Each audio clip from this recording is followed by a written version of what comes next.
Hello and welcome to this edition of Age of Truth TV. I'm Lucas Alexander at the Open Mind Conference in Copenhagen, Denmark. It's the 20th of September 2014 and I'm joined by scientist Olle Johansson, who's also the Associate Professor of the Department of Neuroscience at Karolinska Institute in Stockholm, Sweden.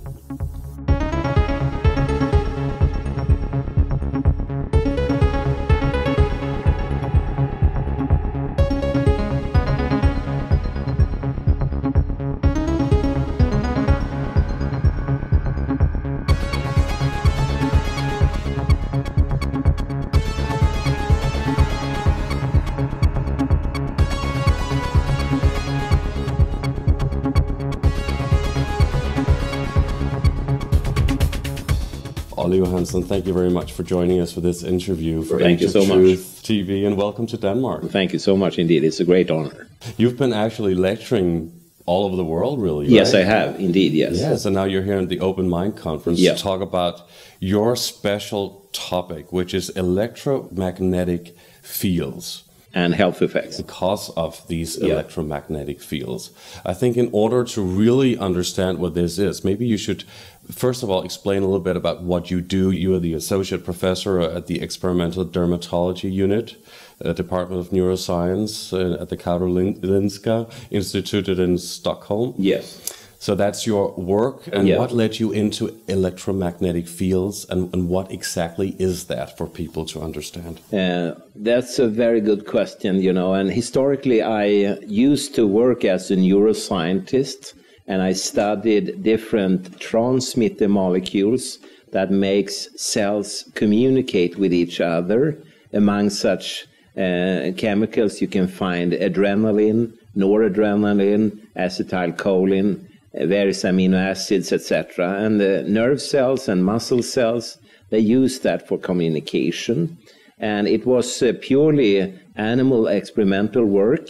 And I had no interest whatsoever in the modern society or the electromagnetic fields we nowadays use for telecommunication, equipment to equipment. But one evening I listened to radio. And oddly enough, I practically never had done that in the laboratory. But for some reason, I had the radio on and I listened to an interview. And there was a woman from Göteborg in Sweden. Her name is Kajsa Wedin, and she worked for the trade unions. And she was, and this is the beginning of the 1980s. And she was talking about a new type of what she called patients that had gone skin irritations, skin rashes, redness of the skin, after having started to work at the very new personal computers. They had just recently been introduced worldwide, including also Sweden, of course, and they were introduced at offices, for instance, and particularly women early started to complain about sometimes quite dramatic health effects. And she, in this interview in the radio, she was asking as a trade union representative if there was some neurologist out there who could get interested. And I'm not a neurologist, but a neuroscientist. But I thought, well, close enough.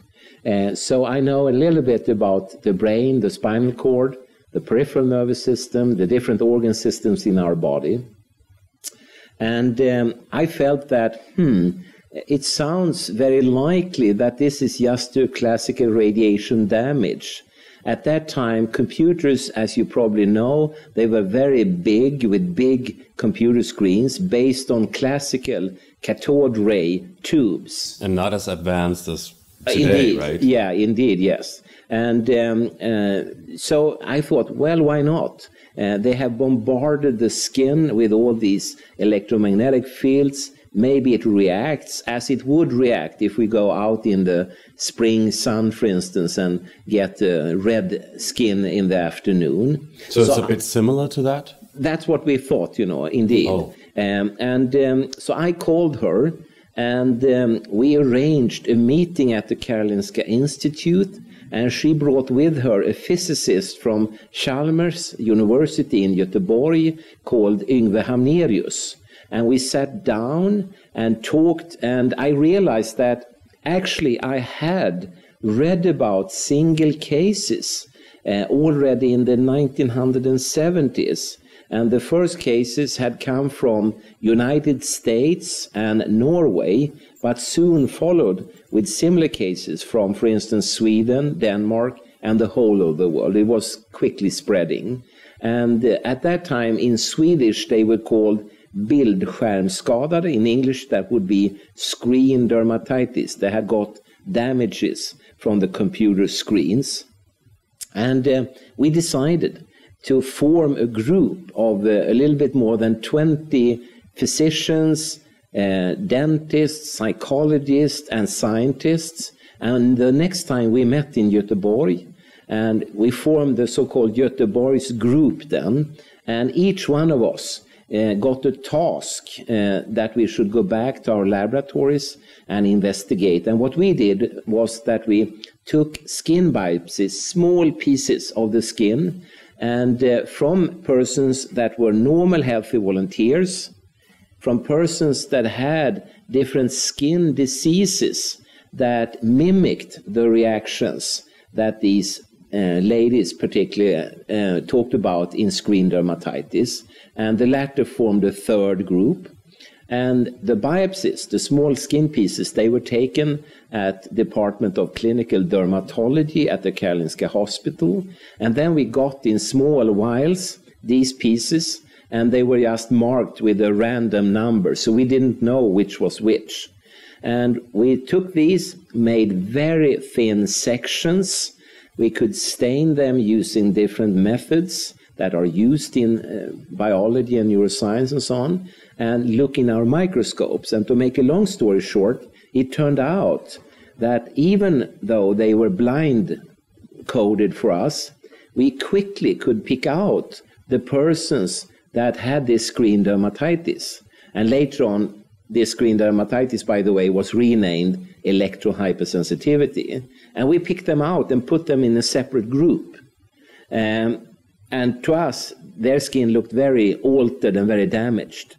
The other two groups we were not able to separate, and it turned out later on that no one had been able to do that, because normal healthy volunteers and these classical skin diseases such as rosacea, which is such a skin disease, for instance, British scientists had tried to separate them using the same type of markers that we had used, and they had also failed.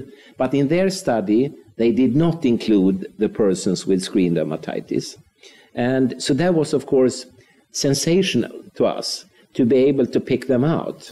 And that was in the early 80s? Yes, early 80s. Mm-hmm. And then after that, we tried to continue in various directions to do other experiments. For instance, we put people with this screen dermatitis close to ordinary household television sets, and they were on, but we had taken the sound down so we can talk with the patient. And what they should do then was to sit there and just say, stop, I cannot take more of this, you know. And then we took skin biopsies before and after. So before sitting down, we took one biopsy, and when they said stop, we took the second, and then we compared before and after exposure. So you could tell from taking a sample of the skin after being exposed to watching television. But now we're talking about an open study. They, of course, knew that the television were there. They knew that it was on and so on. Mm-hmm. So the first woman, she said stop after 1 hour. And then we took the second skin biopsy from her. We compared and found out that a certain subset of cells had seemingly completely gone. And I didn't believe that. So I told my younger collaborators that you must have done something wrong. This is not correct. We have to repeat the experiment once more. So after some weeks, we had the same woman in again, the same experiment, the same outcome. The cells were just gone. And as a scientist, then of course you start thinking, she knows that the television is there, It's like being afraid of a dog. If you have a dog there, you will be afraid, although the dog is not doing anything. So you react differently. Yes. And she was just imagining probably this. That was the conclusion. But the conclusion completely cracked down when we had the next test person, also a woman, exactly the same. We took a skin biopsy. She sat down. She sat for 3.5 hours. And after 3.5 hours, she excused herself and said, sorry, I could sit here forever. Nothing happens. I don't feel anything. It's just fine. But I have to go back home because my husband is coming home and he's expecting his daily dinner. And of course, we had to let her go. Mm-hmm. So she didn't react? Nothing. You know, we was on the very edge of saying, okay, we don't bother of taking another biopsy. But something in my head said, well, we better do that. So we took a biopsy and she had the same reaction. All the cells had seemingly disappeared. And then, of course, you cannot say that she was imagining this because she didn't feel anything. And I realized that, hey, it could very well be so, that people do react and the cells do leave the skin. And later on, we learned that this is a common phenomenon. For instance, in ordinary sunburn, this is exactly what happens. Again, a classical sign of radiation damage. And this led us to the experiment that we took normal, healthy volunteers, students, and we sat them down, and in that experiment, they sat with their back towards the computer screens and the television sets. And again, to make a long story short, they did not react in any way, nothing, no subjective sensations at all, but they did have cellular reactions as if they would have been put in front of other radiation sources. So it happens to everybody. Well, is that what you're saying? If not everyone, at least most of us. That's our working hypothesis. And again, but don't you think the technology has evolved from back then? Definitely. Now we are in 2014, and that was the early 80s. Yes. Oh, that's a very good and very intelligent comment, and we would love to remake this experiment, but we cannot. Why? Because we don't have any money. It's just impossible to get money to do these replications. Why do you think that is? I don't know, but we can just say that. And the funny thing today is that, you know, modern technologies, they are in many frequency intervals much more radiating than old type. So maybe the reactions today would be much more severe. Yeah, but you see, back then everything was wired up. Today we have wireless, wireless technology, but we could much more. Yes. In a controlled experiment and subdivide and study each frequency domain, each gadget separately, of course. But so no one is making that experiment around the world? Not that I'm aware of, no. Really? So, and you should know. Yes. It could be worse, of course, because the radiation is so much more of it and other types, and the levels are much higher. And hopefully it's the opposite. It's no reactions. It's much better. Much better, yes. But I would be a little bit surprised, to be honest, especially in the meantime, other scientists using other models, such as bacteria, plants, animals, insects, etc., they have shown a tremendous amounts of negative effects. So the wealth of published information is enormous today, you know. So it's happening to animals. Oh, anything, you know. You can and they do experiments yes. on animals with radiation. Yes. But not on, well, humans like they did back then. Well, they do on humans too. And there are a number of studies that are very interesting, all ranging from like semen quality in men, learning capacity in young boys, and everything in between. But for some reason, the results are not listened to. They are not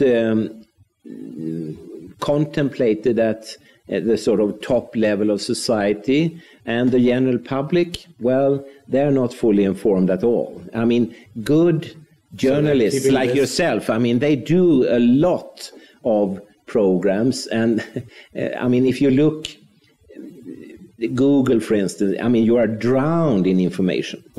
If you look on YouTube, you are drowned in films regarding this, you know. But still, no one seems to really react. People are occupied with their daily life. And naturally, for anyone, these gadgets are seemingly very good, fun, and usable, easy, yeah. Although no convenient. Although no one really sort of asked a critical question: useful for what? I mean, you cannot dig your garden with a mobile phone. It's easy to communicate with people, and also with the internet and with Facebook and all of this. No, that's a complete misconception. The easiness of communication is just the same. Actually, now people's lives are blocked by the information flow. And I every day see that people are just stuffed with too much. And they are inventing strategies like, you know, oh, sorry, the connection is very bad, click. They just don't have time to talk with each other any longer because it's the next, you know. And they have to invent techniques to handle the information flow containing all the good TV programs, all the nice calls from your grandmother and so on. Sorry, I don't have time. No. But you're talking about health effects because of but that's a health effect. Stress is an enormous health effect. And I just learned from Ivan Fedresen, who is a colleague to me, that here in Denmark, for instance, you have in the order of 500,000 stress-related patients in a population of 10 times more. So it's a behavioral thing. But, you know, when they have done controlled experiments, of course, this radiation can also act as a genuine stressor. So there could be a combination. But personally, I think it's more a behavioral issue. And but talk for a moment about your thoughts on cell phones. Yeah. And people, you know, putting it to their one side of the head and talking a lot every day. Yeah. What are your theories about health effects from talking a lot on your cell phone? Well, I don't need to have any real theories because there are hardcore scientific data regarding this. And if we just stick to the central nervous system, you can see effects all from molecular DNA damage effects to behavioral effects, effects on learning, effects on the electrical activity of the brain, a decrease in sleep, length and quality, the type of sleep is diminished and so on, you know. So there is an enormous wealth, again, just talking about a single organ, the brain, and the impact of the man-made artificial electromagnetic fields. But how do we know for sure that mobile phones and radiation from that has caused these health effects? Oh, they are controlled experiments. It is. There's just one factor that is different. But is that out in the open? Has that been? Oh, indeed, of course, yes. And these are controlled experiments. They're just one factor that is changed before or after exposure with or without mobile phone or whatever type of experiment.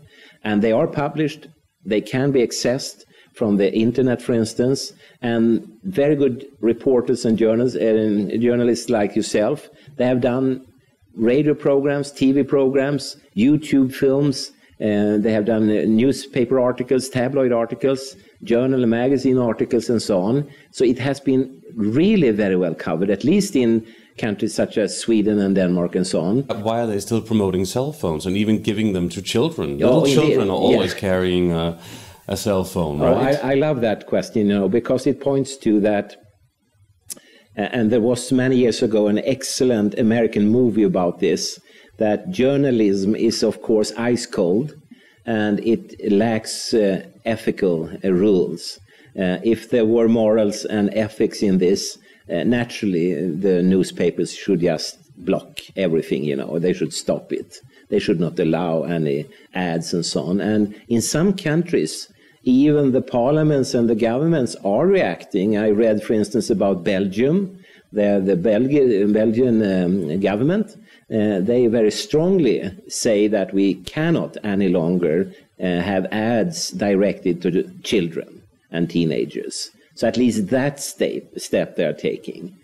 So but that's ads, that's not cell phones, huh? Oh, ads about cell phones. Okay. Yeah. So, I mean, if you interview me in 50 years' time, maybe this has spread all over the world, you know, so there will be no ads any longer for this. Then you have found the cure of living forever. Oh, yeah, no, I'm only 20 years of age. I just look very old, you know. Right. Right.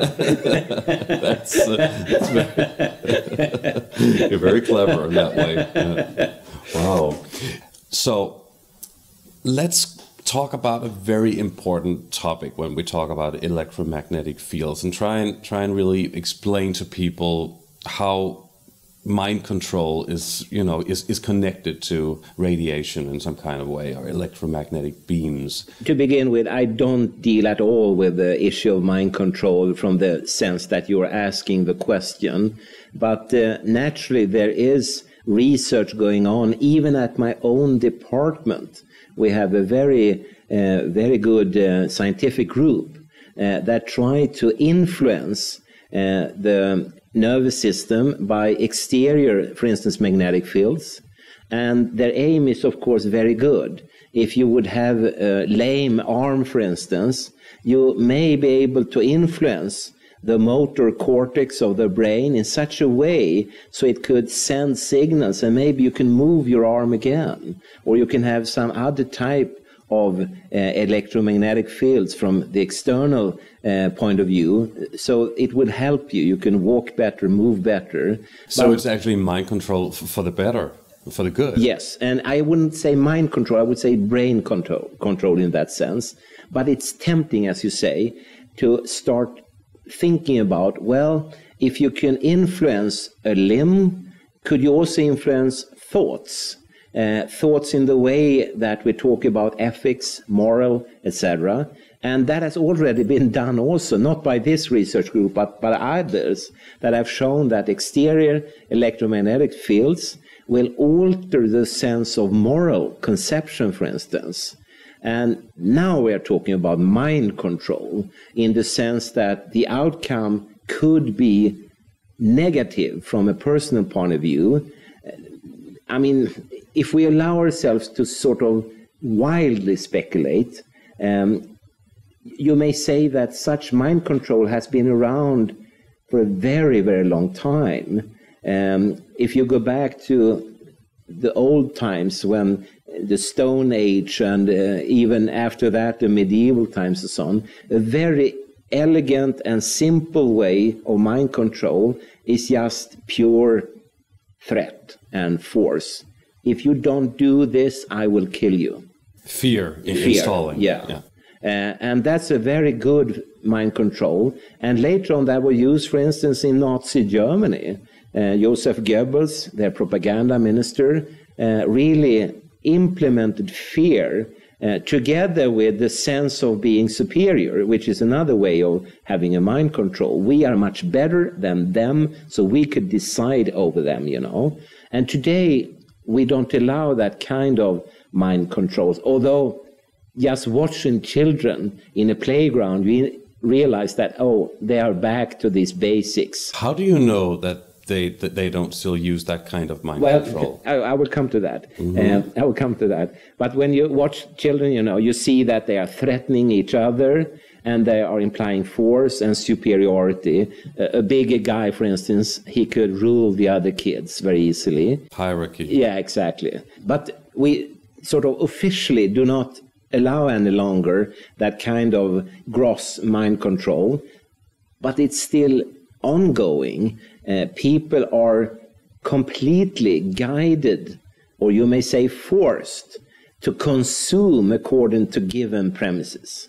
We call it advertisement, PR, some say consumer information, but that's the same to tell you, you should buy this, not that one. You should do this and that. You should think this and that. Political propaganda. We have just had an election in Sweden, and it's surprisingly blunt, I must say. The promises that is made on all these poster billboards, an intelligent person realized, no, hey, you can never do this. You will never give a toss about that, you know. But now you want to be elected and you exert mind control by promises. It's indoctrination, isn't it? Yeah, indoctrination, but it's more subtle than that, you know. If you vote for us, we will make the school better for your child, you know. And promises. Yeah, promises. But what does that have to do with electromagnetic beams or fields well, you talk about? Now we are talking about oral and visual implementation of information. But of course, if we wildly speculate, we could say, well, couldn't we influence living human beings at a distance? And as you know, if you, for instance, in Stockholm, there are certain business streets, if you walk them, your mobile phone can be rung up by a router in the shop, telling the mobile phone that today we have extra price on this and that. I want to have that bag or a suit or whatever. And then you go into, and that's a form of indirect mind control.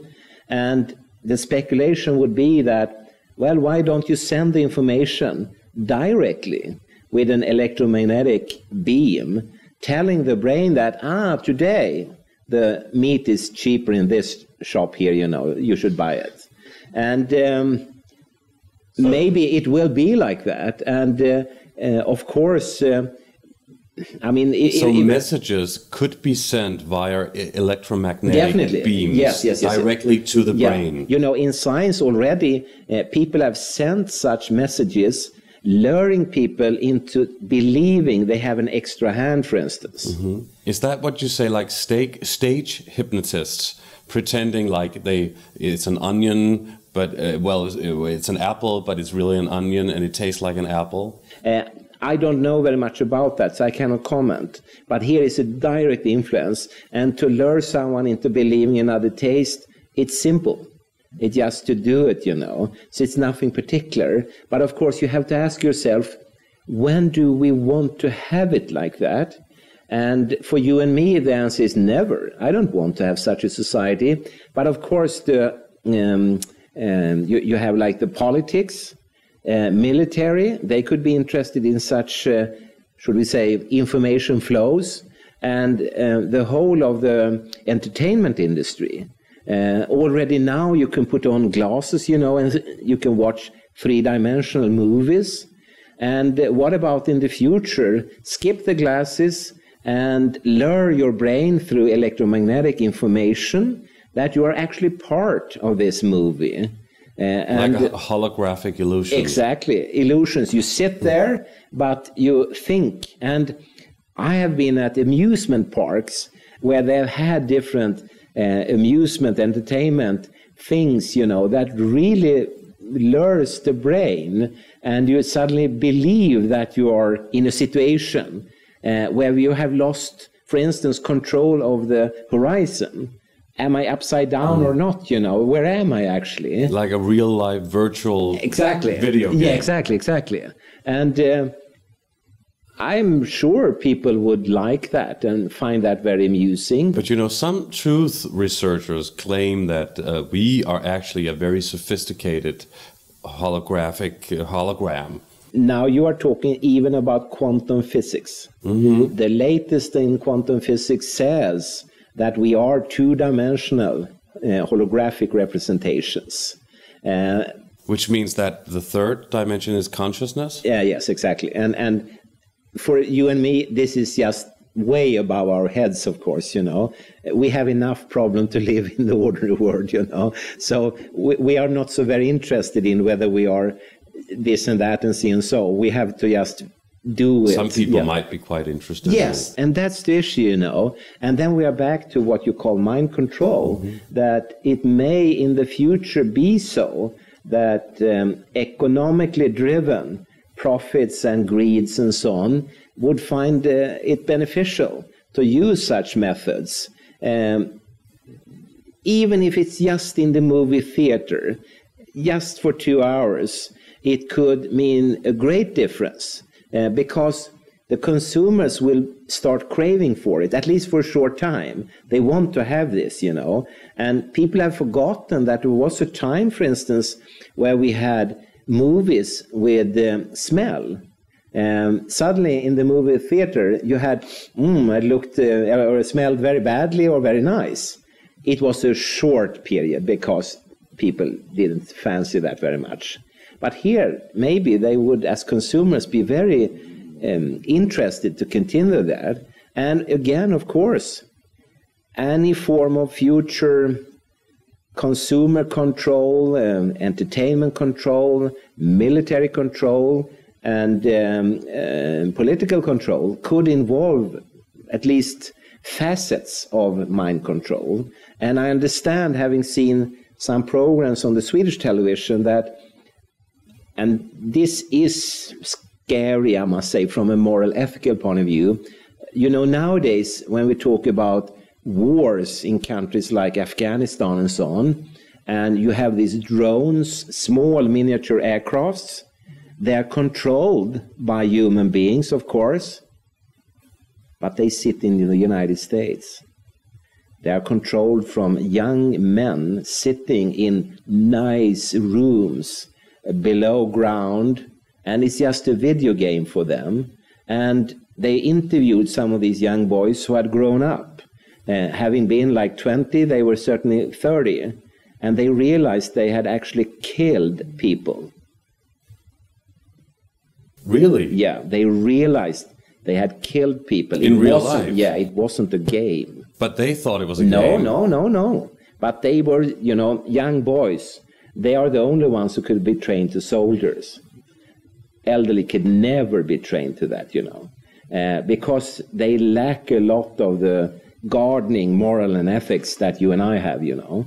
And they had just seen it as a computer game, and they had never realized that when they fired these missiles or whatever, people were actually killed. And, you know, they felt so utterly bad about this. How long has this been going on? This is a development over the last, I would say, 10, 15 years. This remote form of warfare, and where, of course, United States excel in this, you know. Some people claim, actually, that the military, maybe especially in America or maybe other places as well, have a much higher advanced technology than the public is allowed to know. I think that's true, and I'm certain it's true, because you can see that in a whole variety of different areas where the military, with its enormous monetary potentials, they do develop things very fast and to an extreme level. And the only thing they actually can do is to kill people. So it's not philosophically interesting or important in any way, but they do excel in this, indeed, you know. And of course, economically wise, to send big air carriers, destroyers, aircrafts and so on around the planet, it's very costly. But to have small drones being controlled from a basement in a house in the United States, that's so cheap, you know. So could the same thing be done with, let's say, electromagnetic fields being beamed into the brain? You can do it in laboratories, and I'm sure that you will see things out in the open within the next 10, 20 years, definitely. And hopefully some of these inventions will be for good. But unfortunately, I'm also sure that some will not be so good. But it's been reported a lot that the former, quite famous, infamous MK Ultra project that was used after the Nazi time, yeah, and probably developed there, yeah, was trauma-based mind-controlled victims, yeah, that were compartmentalized, yes, in the brain to, yeah, do different things, not knowing what that split, exactly, personality, yeah, would do, yeah, carrying out, yeah, different... and the tools things that were used were very much chemical drugs, for instance. But, you know, they are very blunt. They are very coarse tools. It's much more elegant to use a finer tool, and such a finer tool could be electromagnetic fields, of course. Such as HARP? HARP is a receptive unit. It's not for transmission, so it has nothing. You don't think it's for transmission? No, no. Please tell people for a moment about what HARP is. or I have very little insight into what it's used. I know that most of these installations are not used any longer. There is a huge such in Sweden. It's only for reception, and it's not very much used. And I've never seen any data convincing me as a scientist that they are beaming any energies anywhere. And why should they? So no, People are talking about collective mind control, no. weather manipulation. They don't have to do that, because people are already collectively mind controlled by themselves. And they have been that for thousands of years. We don't need to influence them any longer. People control each other. And just a few years back, having a man with a hairstyle like you would have been driven out of the village in Sweden. Definitely, So the control, the society control is enormous. And you see that still. I mean, to have the wrong shoes or bag or haircut or whatever is a catastrophe. Nowadays, in some circles. Most people don't give a toss about it, but in some circles. So there is a control. And people are too individual. Yeah, they are, and they are strong. And also from a consumption point of view, you don't want to drive all the people at the same time into the same store. You want them to be diverted, so you can have thousands of stores and thousands of movie theaters and so on, and empty their pockets, if you say like that, in a even stream. And this total control, I don't see any use of that. Well, why shouldn't it also be used, like, for example, HARP and something that's more sophisticated? You talk about electromagnetic fields, and that's what they're beaming there, right? But they're not beaming that. No. No, you shouldn't trust everything you read on the internet. That's a very interesting part of this. And I think the moment someone shows me strong and hard evidence that a government somewhere in the world has beamed energy to mass control their own population or another country's population, I will believe it. But I've never seen any data. But as you just say yourself, you can't really measure these beams too much, maybe. On the contrary, they are very easily measured. So even if one would try to do a thing like that, and I've seen illustrations on the internet, we are talking about gigantic forms of energy, it would be picked up instantaneously all over the world. And people would ask, what? Just remember, for instance, the Chernobyl catastrophe in Ukraine, and it took less than 1 day to be picked up by the surveillance satellites beaming their information down to Solna, which is where the Karolinska Institute is actually, but to another place. And it was picked up, and questions were sent back, saying, hey, what's going on? We have got this information from the satellites. And initially, the government tried to downplay and say, oh, it's no problem. But it was very evident that it was a huge problem. Maybe it's a level above the ordinary government that people have elected. Yes, yeah. But I mean, it's impossible to keep a thing secret. Why? Because it would be picked up. But scientists could be bought. Well, not all of it. I agree. Science definitely can be bought. But there is always one or two scientists that you cannot buy. And they will say... And they've probably spoken about it, haven't they? Yeah, and they will say, that, hey, something is wrong here. North of Stockholm, there's a nuclear power plant. And, they have extreme measures of safety. So when the personnel leaves their job every day, they have to go through gates that will sound an alarm if they have the slightest amount of radioactivity with them, because it's not allowed to be brought out into society. What happened was that the sounding systems, they sounded in the morning when people came from their homes going into the power plant. Oh. So people reacted and said, something is wrong here. But then someone took an ordinary Geiger meter and went out in the parking lot and realized that, yeah, something is wrong, but it's not the way we think. We have a fall down of radioactivity.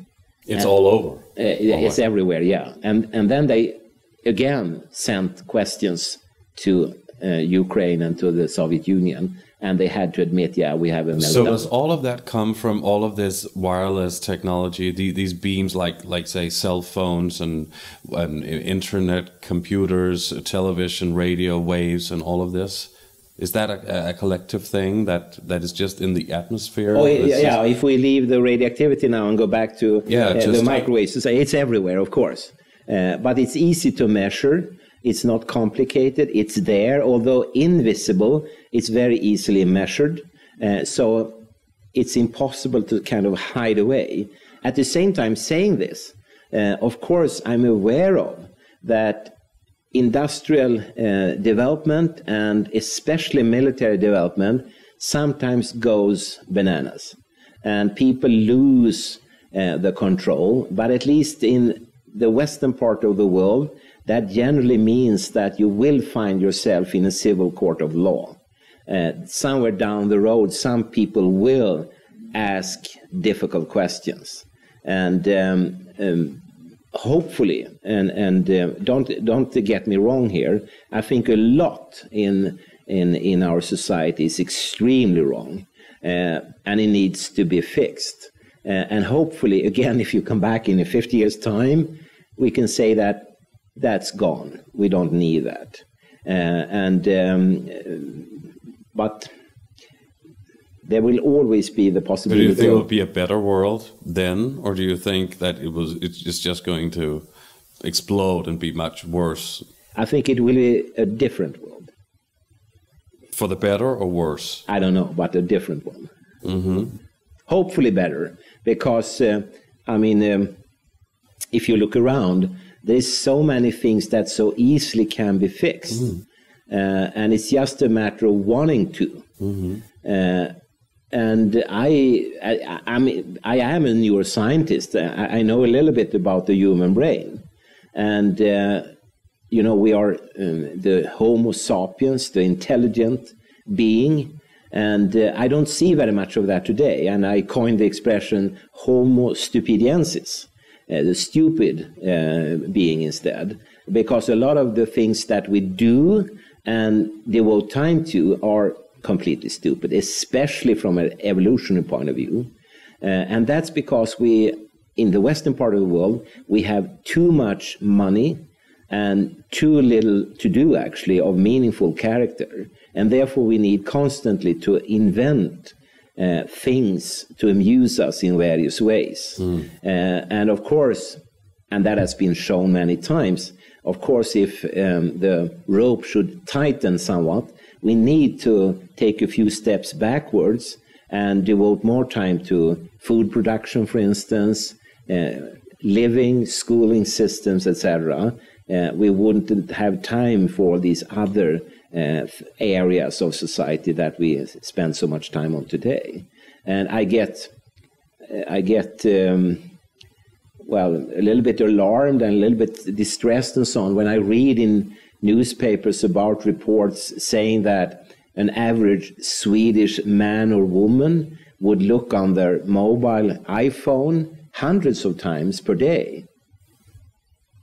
And again, for what? I just cannot understand that, They cannot do anything with that information. And maybe they want to check their Facebook page. Yeah, exactly. And while they are updating their Facebook page, the glaciers in Greenland and at the North Pole are melting down. And I just cannot see, how do they have this time to do this? That's an interesting question, right? So, but as a scientist, knowing a lot about how the brain functions, you also talk about consciousness, which is not physical, which is metaphysical. So what are your thoughts on the philosophy of the law of attraction and thoughts transmitting thoughts to another person, and maybe feelings and emotions as well? Again, a lot of that is actually nowadays in our modern societies downplayed because people again devote time to updating their Facebook page and the Instagram and so on, instead of devoting time of talking about, explaining and discussion around feelings. I'm sad because, I'm happy with what you said. We have to do this instead to make our baby not cry so much. Less time is devoted to the important issues. And also, as you say, the conscious is a metaphysical description, but it has, of course, a morphological and physiological counterpart. And it's very interesting what you say, because, you know, most of the information that reaches us from our sensory organs is filtered away. And that means, from a philosophical point of view, that we can never ever see the world as it is actually, because it's distorted, filtered, and changed. And this we know. For instance, how we see it, view it. From physical light? Yes. Or touch it, smell it, and so on. And everyone has done the journey back to the playground where they played as small children and realized, wow, it's small, isn't it? But when you were a kid, it was so big. But physically, it's the same thing. It's the same. Because you grew, right? Yes, but it's the same. Mm-hmm. Even if you grow, it's still the same. But your experience has dramatically altered. And that's an area I'm very interested in, yes. Mm-hmm. What do you think of thought transmitting, like the law of attraction, that philosophy? Thinking about something and you can attract it, it can materialize. Yeah. You can think about somebody, a moment later they call, or you meet them on the street, and what a coincidence. Yeah, like I think it's just a coincidence. The Secret made it made it very popular a few years ago. But but it's just a coincidence, of course. You know. You believe all of that is just a coincidence? Yes, I do. Really? Yes, I do. Oh. And because you shouldn't forget that when we talk about persons that we, for instance, love, we are married to, etc., we move around in channels and circles that are so small and so narrow in society. And when you, for instance, interview married couples, a common thing, especially from the woman, is to say, we always do the same. And that's exactly what they do. They always go to the same restaurant, they do the same, they go for holiday in the same area and so on, you know. And that means that the chance, the probability to, for instance, have a call or a meeting is increased dramatically, you know. If there were randomized connections and they had a pair of dice, and every time used the dice to decide what they should do or eat or think or whatever, then the probability of such a call would be decreased. But how do you explain clairvoyance, for example, or channeling spiritually? Some people who does not know each other at all. But I've never seen any hardcore data supporting these terms. Well, if it's right what the clairvoyant says. Yeah, but wait, now we are back at Elvis Presley. He may be dead or alive, but I need proof to see him alive, you know. And for me, he's dead. But maybe if some clairvoyant was speaking to you and talking about your life and didn't know anything about you beforehand, and maybe it would be some staggering information that only you knew. I have to confess, I've been in situations with a Swedish man who has, and you know, being a scientist, you cannot easily lure me into what is called mirror information. You know, a clairvoyant person, if he or she is talking to you, they are waiting for you to do things like, something. I would be like a dead stone face. I wouldn't allow myself to react in any way. And I went to meet this person because people had talked about him a lot. And I said to him that I will not meet your eyes. I will not answer any questions. I will not hum or anything, but you have 1 hour to tell me things about me and my life, and I will see if you strike gold or not. And he did. I mean, I'm just flabbergasted. He told me things about my life that only I know about. I didn't tell anyone else about that. And as a scientist, I cannot explain it. And if you give me money, we can investigate it. But without the investigation, I don't have anything to sort of lean towards. Maybe some things cannot be investigated so easily. Very good point. And that is actually described in science theory. And we talk about 3 circles. Things that we can investigate and understand. Things that we cannot investigate right now because we lack an instrument or money or personnel. I mean, like the Large Hadron Collider in Switzerland, they had to build that to find traces of the Higgs particle. Before that, they could just have a general idea and have hypotheses about it, and they lacked the tool, but suddenly they had the tool and could demonstrate the possible existence at least. And then finally, science theory is very clear about that there is a 3rd circle, and they, of course, intermingle with issues that we cannot understand and we cannot investigate them right now. And there are a lot of such areas that are sort of general to us, that are very hard to investigate and very hard to understand.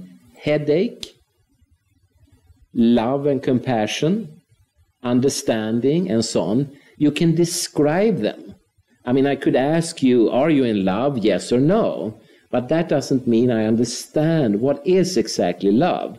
And we can sit for what weeks. Is the feeling and the emotion that you feel? We can sit for weeks and talk about it. We could measure different hormones, transmitters, other molecules, protein changes, etc.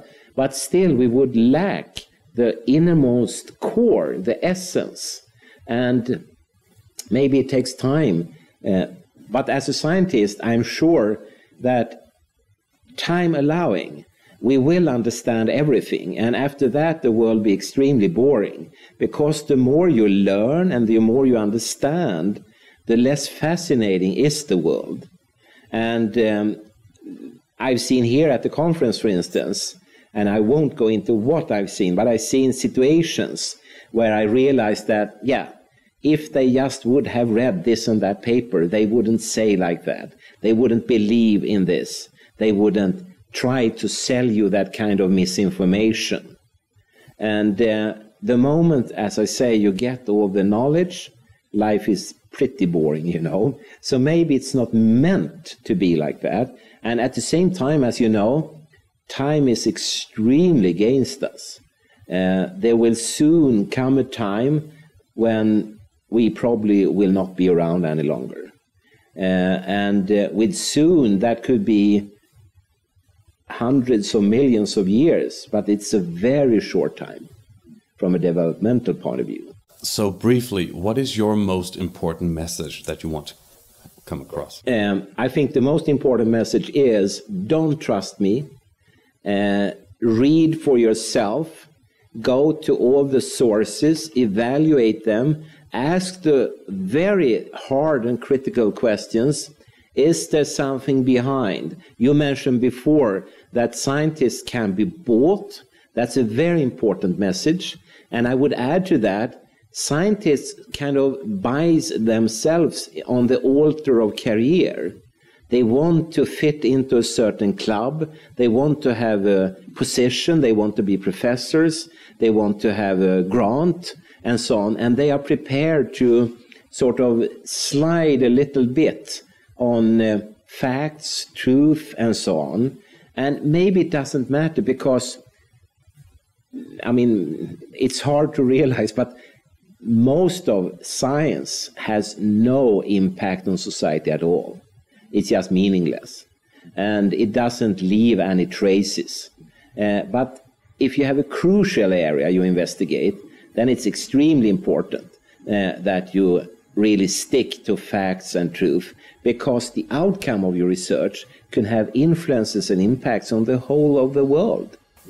So don't trust me, trust yourself. So we can keep on asking questions. Oh, that's very important. Indeed, yes. Dr. Olle Johansson, it's been very, very fascinating talking to you. Well, the same. Thank you so much. Thank you very much for doing this. Yeah, thank you so much indeed. Yeah, thank you. Thank you.